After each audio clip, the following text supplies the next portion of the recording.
Il existe un signe caché dans votre corps que l'histoire a tenté d'effacer. Et vous pouvez le vérifier maintenant, simplement, avec vos mains et votre souffle.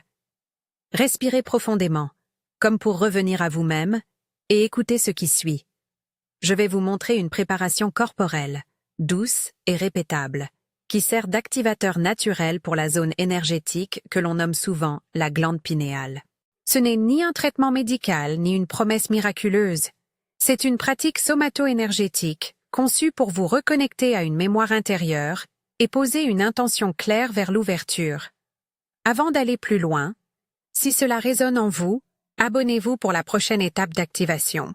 Les indices de cette transmission viennent de textes redécouverts, comme certains manuscrits de Nag Hammadi, et des fragments attribués au mouvement que les chercheurs appellent gnostique. Dans ces écrits, des figures parlent d'une mémoire originelle, une source première parfois appelée la monade, et expliquent comment des signes corporels servent de porte d'accès à cette mémoire. Il ne s'agit pas ici de revendiquer une preuve historique unique, mais d'utiliser cette tradition comme une clé symbolique. Elle nous rappelle que la connaissance peut être retrouvée de l'intérieur, par des gestes simples et vérifiables. Imaginez la monade comme l'étincelle originelle, la racine d'où jaillit toute conscience. Autour de cette idée s'est construit, dans la pensée gnostique, le récit d'un système qui tend à voiler cette mémoire, le démiurge et ses auxiliaires, les archontes. Ces figures représentent, en langage symbolique, les forces de l'oubli, les habitudes mentales et les programmes sociaux qui nous détournent de notre propre cœur. Penser les archontes comme des interruptions de l'attention vous aide à repérer les moments où la pensée veut vous distraire pendant la pratique. Leur nom sonne dramatique, mais leur fonction est simple et reconnaissable. Ils surgissent sous la forme de doute, de minimisation, d'autocritique. Pour rendre cela concret, la tradition associe 3 marques corporelles à cet accès intérieur.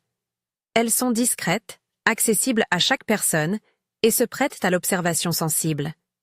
La première se situe à la base du crâne, à l'arrière de la tête, là où l'os épouse la nuque.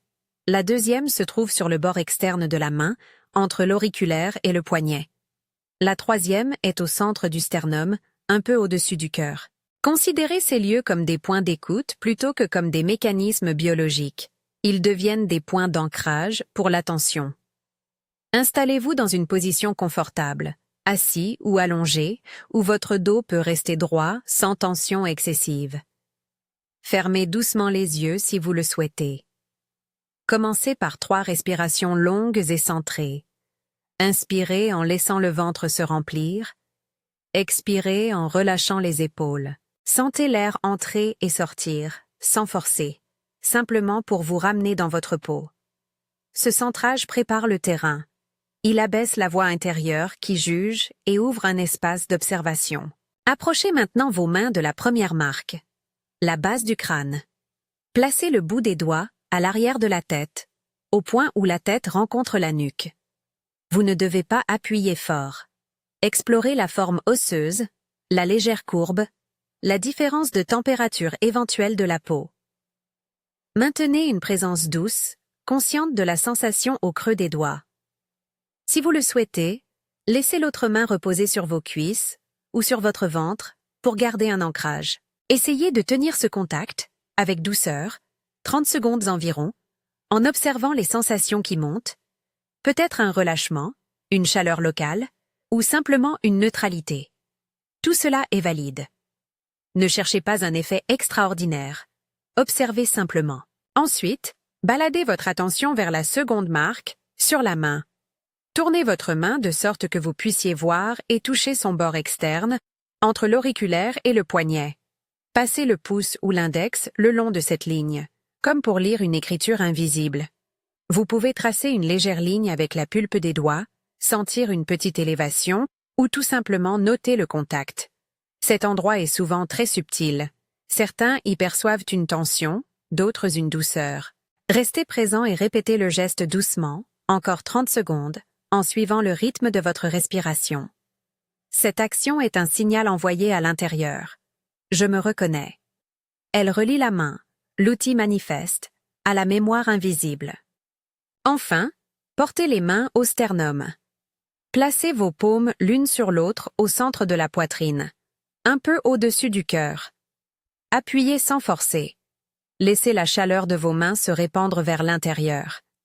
Sentez le pouls, la vibration subtile, la façon dont le souffle fait bouger la cage thoracique. Restez là. 3 respirations profondes. Comme si vous posiez une main sur une flamme intérieure pour en mesurer la chaleur. Souvent, en cet endroit, une qualité de calme ou une sensation d'élargissement se révèle. Accueillez ce qui vient sans le nommer immédiatement. Pendant toute cette pratique, il est normal que surgissent des pensées du type « C'est ridicule. Je n'ai rien senti. Ça ne marche pas. » Ces pensées sont exactement ce que la tradition nomme archonte.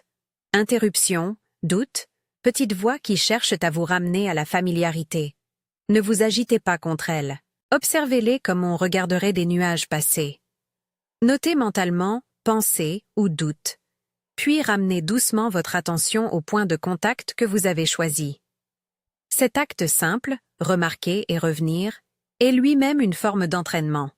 Il apprend au système nerveux à reconnaître et à laisser passer ce qui l'entrave. À présent, je vous propose une courte séquence de préparation nocturne, conçue pour être répétée avant le sommeil. Elle est pensée comme un geste d'intention, non comme une obligation quotidienne. Allongez-vous ou asseyez-vous confortablement, fermez les yeux et suivez mentalement la chronologie. Commencez par poser les doigts à la base du crâne et maintenez doucement 30 secondes. Tracez ensuite la ligne sur le bord extérieur de la main en la répétant lentement. Enfin, placez les 2 mains sur le sternum.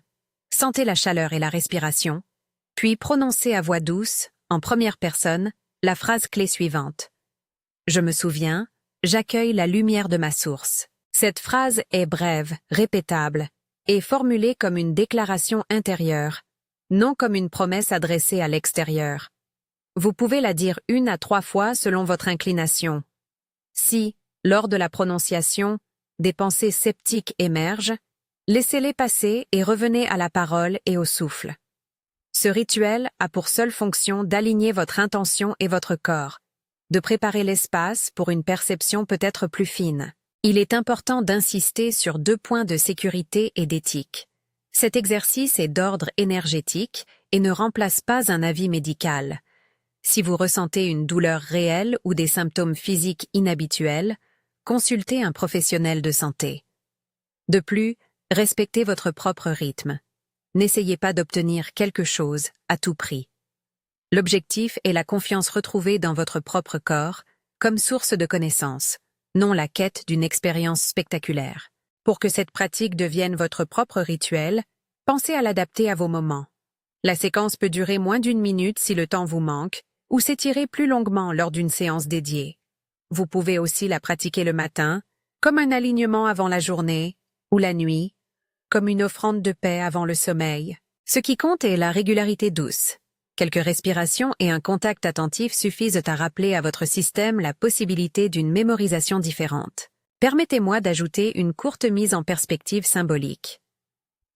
Dans certaines lectures des écrits qui nous sont parvenus, Jésus apparaît comme un guide qui invite à se souvenir de soi, non comme un maître extérieur qui impose un savoir. La réminiscence ou anamnèse est au cœur de cet enseignement. Redevenir celui ou celle qui sait reconnaître sa propre source. Lorsque vous placez la main au sternum, vous ne faites pas appel à une autorité extérieure. Vous signalez à votre corps que vous choisissez de vous souvenir. C'est une affirmation de souveraineté intérieure. Et en cela, la pratique est profondément personnelle. Vous pourriez aussi rencontrer des résistances inhabituelles. Tristesse, larmes, colère ou fatigue. Ce sont des réponses valides d'un corps qui se déloge de souvenirs ou de schémas anciens. Si cela survient, restez entouré de bienveillance. Respirez. Revenez à la simple observation.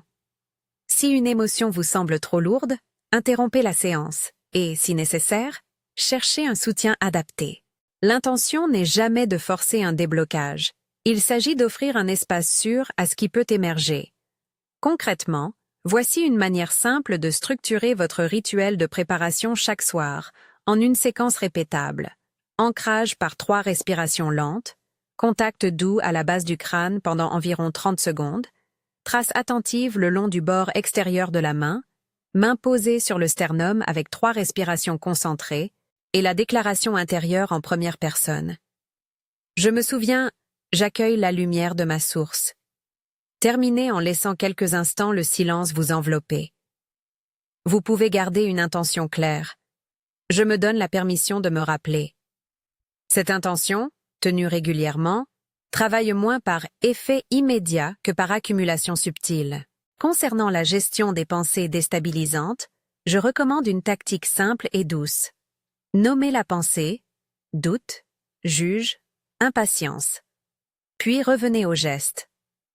Cette petite technique de métacognition vous apprend à ne pas fusionner avec la pensée, et c'est précisément cette séparation qui affaiblit l'emprise des schémas que la tradition symbolise par les archontes. Traitez le doute avec curiosité plutôt qu'avec hostilité.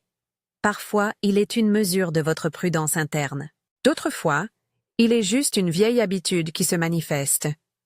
Laissez-les coexister sans vous laisser emporter. Si vous souhaitez creuser la tradition ou comprendre les sources historiques, faites-le avec discernement. Les manuscrits de Nag Hammadi et des textes similaires offrent des lectures riches mais fragmentaires. Ils sont des témoins d'une pensée plurielle, non des manuels d'action à suivre aveuglément. Usez de cette matière comme d'un guide symbolique, plutôt que comme d'une vérité exclusive. La pratique que je vous propose est une synthèse pragmatique. Elle emprunte le langage métaphorique de la gnose, tout en restant ancrée dans une somaticité accessible et sûre. Une dernière recommandation pratique. Tenez un carnet de bord. Après chaque séance, notez brièvement ce que vous avez perçu. Sensations, émotions, pensées récurrentes. Avec le temps, ces annotations dessineront un paysage intérieur révélateur. Elles vous permettront de vérifier par vous-même si la pratique modifie quelque chose dans votre rapport à votre corps et à votre attention. La vérification personnelle est, ici, la seule preuve qui importe. Rappelez-vous, il ne s'agit pas d'acquérir un pouvoir, mais de retrouver une souveraineté. L'activateur naturel que vous préparez est avant tout un protocole d'intention et de présence. Il vous rend capable d'écouter, de discerner et, doucement, d'élargir votre sensibilité. Il n'est pas un substitut aux soins médicaux, ni une garantie d'expérience spirituelle spectaculaire. Il est une invitation, celle de revenir, encore et encore, à votre propre source. Si vous avez ressenti quelque chose en suivant cette préparation, partagez reconnaissance dans les commentaires. Cela crée un petit réseau de personnes qui s'engagent à retrouver leur mémoire intérieure. Abonnez-vous si vous souhaitez suivre la suite. Je présenterai bientôt des pratiques complémentaires pour approfondir l'activation, toujours dans le respect du corps et de l'autonomie personnelle. Que ce geste simple, répété avec douceur, vous permette de reprendre une place intérieure, de reconnaître les signes que vous portez et de vous relier, à votre rythme, à la lumière de votre source. Cet exercice est d'ordre énergétique et ne remplace pas un avis médical.